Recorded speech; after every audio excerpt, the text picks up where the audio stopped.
Shocking Joe Biden's absolute last warning for Shiba Inu coin holders. If you hold Shib, watch this now. Shiba Inu might crash really hard soon, and if that happens, it would be no thanks to the Joe Biden administration.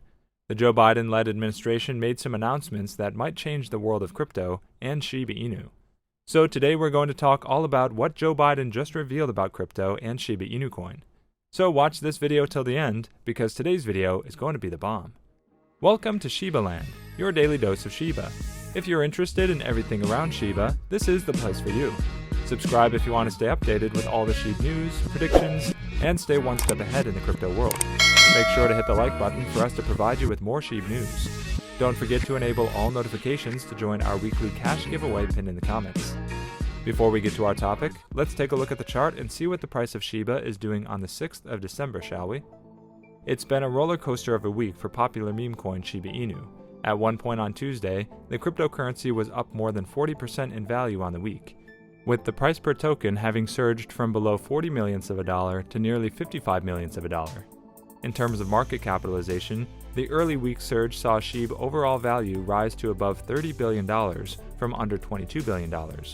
Shiba Inu was boosted at the time by the news that US-based crypto exchange Kraken would list the cryptocurrency, which is expected to deliver a further boost to its liquidity. The early week gains also coincided with a breakout above an important medium-term downtrend that had been capping the price action since late October. Most of these early week gains have since been relinquished. Shib USD has reversed back to trade around 4,150 millionths of a dollar on Friday. That means its market cap has fallen back below $23 billion, though this still ranks it as the 13th most valuable cryptocurrency on aggregate. The 40 millionths of a dollar area may offer some support, but if the buying momentum continues to fade, bears will be eyeing a test of recent lows in the 35 millionths of a dollar region. This is a strong area of support as it also coincides with the pre-October 23rd pump highs. Now let's get back to the topic. As we mentioned earlier, the Joe Biden administration recently made an announcement that might impact crypto all over the world. But before we go into discussing that, let's look at the crypto scene in the United States. While the US is unarguably the world's top economy, it looks like it has been shy about adopting cryptocurrency, unlike other countries. People definitely still trade in crypto, you're probably even one of them, but crypto is yet to be adopted into the country's mainstream economy. And while a number of countries have been courting the idea of their own CBDC, it looks like the US has chosen to remain silent on that issue for now. However, just last month, the first Bitcoin futures ETF was launched in the US, and that is, without a doubt, a big deal for Bitcoin and crypto in general. Why? Well, it tells us that the US isn't completely averse to crypto after all. Now, you probably already know what futures ETFs are, but for those who don't know, here's a quick rundown. So, futures exchange-traded funds, ETFs, are basically a financial product that allows investors to invest in Bitcoin futures contracts with the agreement that it would be bought or sold at a later agreed-upon time and price. An investment in a futures ETF is not exactly an investment in a cryptocurrency, but an investment in a contract. It basically allows investors to trade digitally through regular investment accounts, effectively bypassing the security concerns that sometimes plague crypto. So why then did I say that the launch is a big deal for crypto?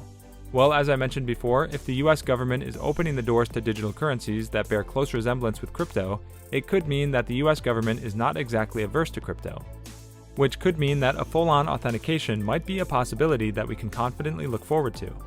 This is probably the reason why, when the futures ETF was launched, Bitcoin saw a significant rise in value. The US might still be shy about adopting crypto, but a good number of other countries certainly aren't, with the most recent country being Singapore.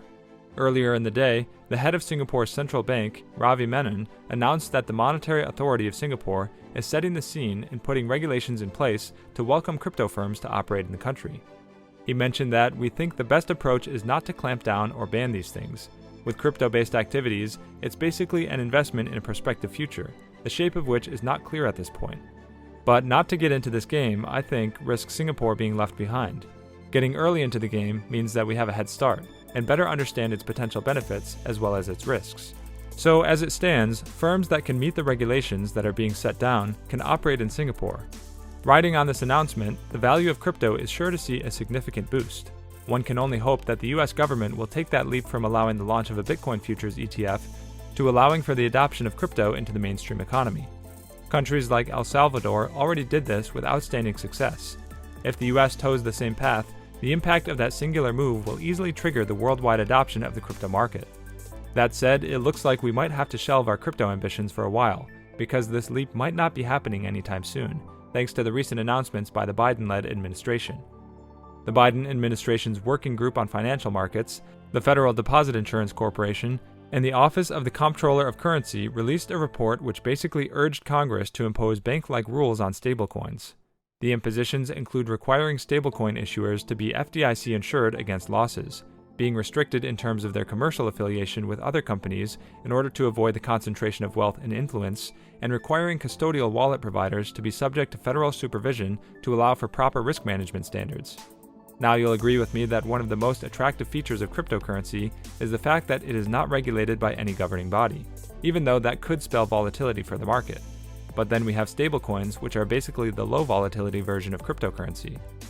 Anyway, going back to the announcement, the proposed impositions are definitely going to pose challenges for the business model of stablecoins, especially for stablecoins like Tether that operate really loose business models. Worse yet, they could actually threaten the very existence of some of these stablecoin issuing companies.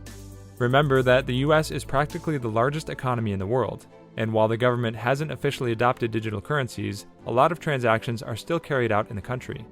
A lot of people would be more willing to invest in stable digital currencies that have the backing of government like the US. The US government isn't shutting down crypto transactions, and the regulations do not mean that the government is not open to the idea of crypto. In fact, on the contrary, it could mean that they're beginning to take an interest, and so are putting in these regulations to allow for easy adoption, just like with Singapore. So hold on to your Shiba Inu tokens and buy more if you can, because if cryptocurrencies become mainstream in America, then a bigger boom than Shiba Inu has ever seen in recent times is sure to hit. That's all for today. Also, we would like to mention that this is not a channel intended specifically to provide financial advice, and we do not ask you to invest in any company. This is merely a channel directed towards bringing educational content to your doorsteps. With that in mind, before you invest in anything, we recommend you do thorough, wide-spectrum research on the topic. We hope you liked this video. Let us know in the comments below if you're a Shiba holder, and make sure to subscribe and give us a thumbs up. See you next time at Shiba Land. Bye!